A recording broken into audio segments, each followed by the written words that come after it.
तो फ्रेंड्स कैसे हैं आप लोग। आशा करते हैं कि अच्छे होंगे, स्वस्थ होंगे। देखिए फ्रेंड्स, लास्ट टाइम चल रहा है और मैं आपको बोलूँगा कि ज़्यादा से ज़्यादा रिविजन्स करिए, ज़्यादा से ज़्यादा प्रैक्टिस सेट लगाइए और जो क्वेश्चंस आपको गलती हो उस टॉपिक्स को पढ़िए। ठीक है, फिलहाल हमारे तरफ से जो हो सकता है हम कर रहे हैं और यहाँ पे आपको रिविजन्स क्लास स्टार्ट किया गया। इससे पहले आपको 3 से 4 वीडियो दी गई है जिसमें आपको अलग अलग टॉपिक बताए गए थे। सबसे ज़्यादा जो डिमांडेड टॉपिक था वो था आपका पंचायती राज अधिनियम। तो हमने पंचायती राज को कंप्लीट कराया। अब आपके पास जो कि डिमांड आ रहा था कि बिहार पंचायत अधिनियम 2006 जो है उसको कंप्लीट कराइए, क्योंकि इससे क्वेश्चन हमेशा पूछे जा रहे हैं। अब हमने जब तक इस प्रैक्टिस सेट में देखा, जहाँ तक भी प्रैक्टिस सेट सॉल्व किए, जहाँ तक क्वेश्चन हमने देखा, इतना सारी चीज़ों को मैंने अगर आपको यहाँ पे जो भी चीज़ बता रहा हूँ अगर उतना याद रखते हैं तो बिहार पंचायत राज अधिनियम से संबंधित 2006 से अधिनियम संबंधित सारे पॉइंट्स आपके क्लियर हो जाएंगे और यहाँ से क्वेश्चंस आप मिस नहीं करोगे। तो इस वीडियो के साथ आखिरी तक बने रहिए। और इससे पहले वाले अगर आपने पंचायती राज अधिनियम को नहीं देखा है तो उसको भी ज़रूर देख लीजिए, क्योंकि दोनों से मिला करके क्वेश्चंस पूछे जाते हैं। तो चलिए इस वीडियो को शुरू करते हैं, लेकिन आपसे एक छोटा सा रिक्वेस्ट है कि इस वीडियो को ज़्यादा से ज़्यादा लाइक करेंगे, अपने फ्रेंड के साथ शेयर करेंगे। चलिए शुरू करते हैं। देखिए सबसे पहले हम बात करते हैं कि क्वेश्चंस डायरेक्ट पहले ये पूछा जाएगा कि बिहार पंचायत राज अधिनियम जो कि कब पारित हुआ।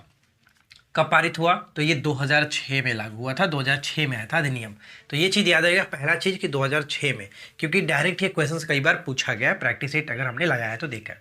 ठीक है, अब वहाँ पे बात करते हैं इसके आगे के जो भी पॉइंट्स होंगे, बस इसी पॉइंट्स को आप ध्यान में रखिएगा। इसमें ज़्यादा कुछ और अब डीपली नहीं पढ़ना है। अगर आप डीपली पढ़ने लगोगे जो बिहार सरकार की तरफ से आया है तो वो बहुत ज़्यादा जो कि लंबा है यार, 140 पेज से भी ज़्यादा है, तो उतना नहीं करना है हमें। बस फिलहाल लास्ट टाइम पे इतना सारी चीज़ों को पढ़ लीजिए, इतना से काम चल जाएगा। और अगर अधिक जानना है, फिलहाल आपके पास टाइम है तो भाई पढ़ सकते हैं, कोई दिक्कत नहीं है। चलिए पहला पॉइंट की ग्राम सभा की जो बैठक होती है, ग्राम सभा की बैठक की जो अवधि होती है वो कितनी होती है। पहला प्रश्न ये कि ग्राम सभा की बैठक की जो अवधि होती है, तो यहाँ पे ध्यान दीजिएगा, ये समय समय पर होती रहेगी, समय समय पर होगी, ये बात कही गई है।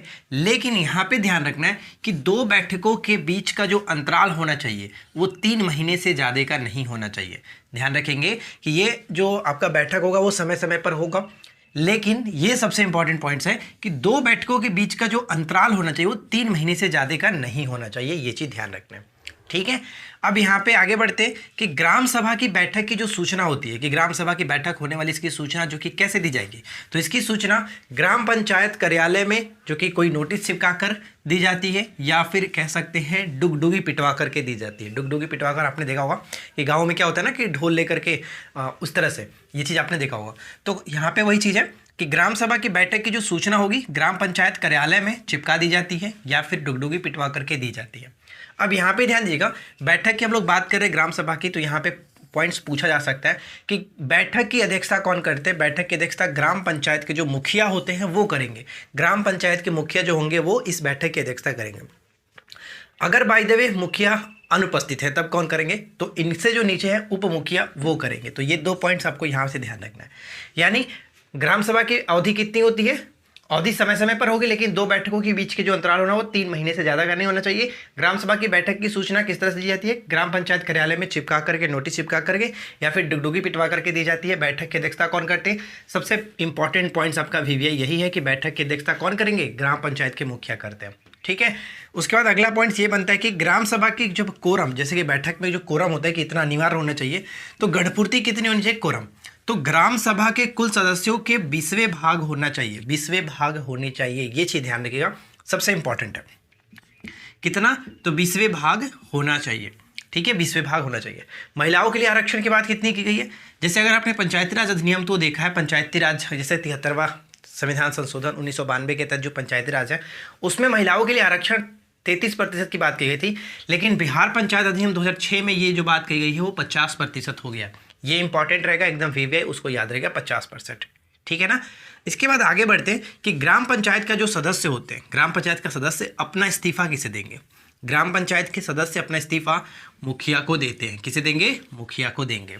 राइट, अब यहाँ पे देखिए कि ग्राम पंचायत की जो अवधि होगी वो कितनी होगी, ग्राम पंचायत की अवधि, सबसे इंपॉर्टेंट क्वेश्चन यही बनता है कि ग्राम पंचायत की अवधि 5 वर्ष होगी। पंचायत की बैठक कब से, ये नहीं पूछा था कि कब कितने वर्ष का होता है, पूछा आपसे ये जाता है ज़्यादातर ऑप्शंस में आप यही देखोगे कि पंचायत की बैठक की पहली तिथि से। ठीक है, पंचायत की बैठक की पहली तिथि से, और यही सभी में होता है, ग्राम सभा हो या फिर ग्राम पंचायत हो या फिर जिला परिषद हो, सभी का कंडीशन यही है कि पंचायत की बैठक यानी कि बैठक की पहली तिथि से ये होता है, निर्धारित किया था 5 वर्ष, राइट। अब यहाँ पे की बैठक जो होता किसके द्वारा बुलाई जाती है, तो ग्राम पंचायत की बैठक मुखिया के द्वारा बुलाई जाती है। ये चीज़ याद रखेंगे, इन सभी पॉइंट्स को ध्यान में रखिएगा, एक भी ऐसा नहीं है कि इससे बाहर कोई क्वेश्चन पूछे जाए। अब ये कि ग्राम पंचायत जो क्षेत्र घोषित किया जाता है कि हाँ ये जो क्षेत्र होगा ग्राम पंचायत से घोषित किया जाता है, तो इसके लिए शर्त होता है कितनी जनसंख्या होनी चाहिए। तो ग्राम पंचायत क्षेत्र घोषित करने का जो निर्णय लिया जाता है कि जिस क्षेत्र की जनसंख्या, ध्यान रखेंगे कि जिस क्षेत्र की जनसंख्या यथासंभव 7,000 के निकटतम होती है, तब उस क्षेत्र को ग्राम पंचायत क्षेत्र का दर्जा मिलता है। ये इसका शर्त है, 7,000 होने चाहिए, ठीक है फ्रेंड्स, 7,000। एक प्रश्न यहाँ पर यह भी है कि प्रत्येक प्रखंड के लिए एक पंचायत समिति होगी, प्रत्येक प्रखंड के लिए एक पंचायत समिति होगी। ये कथन में पूछा जाने के चांसेस है कि निम्नलिखित में से कौन सी पॉइंट्स गलत है, सही है, तो उस वक्त आपको वो ध्यान रखना है कि प्रत्येक प्रखंड के लिए एक पंचायत समिति होती है। इसके बाद अगला पॉइंट ये है कि पंचायत समिति भंग है तो ध्यान रखिएगा कि अगर पंचायत समिति 5 वर्ष से पहले भंग हो जाती है तो नॉन निर्वाचित जो समिति का कार्यकाल होगा वो कितना होगा।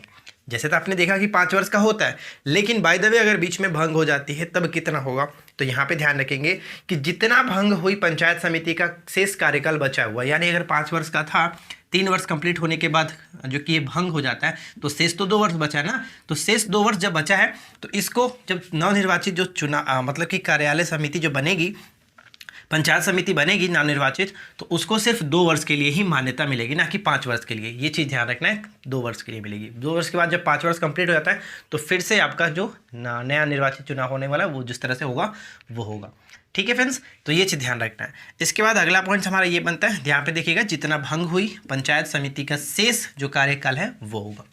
अविश्वास प्रस्ताव द्वारा ग्राम पंचायत को हटाने के लिए ध्यान रखिएगा कि अविश्वास प्रस्ताव के द्वारा अगर ग्राम प्रधान को हटाना हो, उसके लिए ग्राम पंचायत के मतदाताओं की बैठक की अध्यक्षता कौन करेंगे, तो बैठक की अध्यक्षता जिला पंचायत पदाधिकारी करेंगे, जिला पंचायत पदाधिकारी करेंगे, ठीक है। तो चलिए एक बार फिर से फटाफट से रिपीट कर लेते हैं।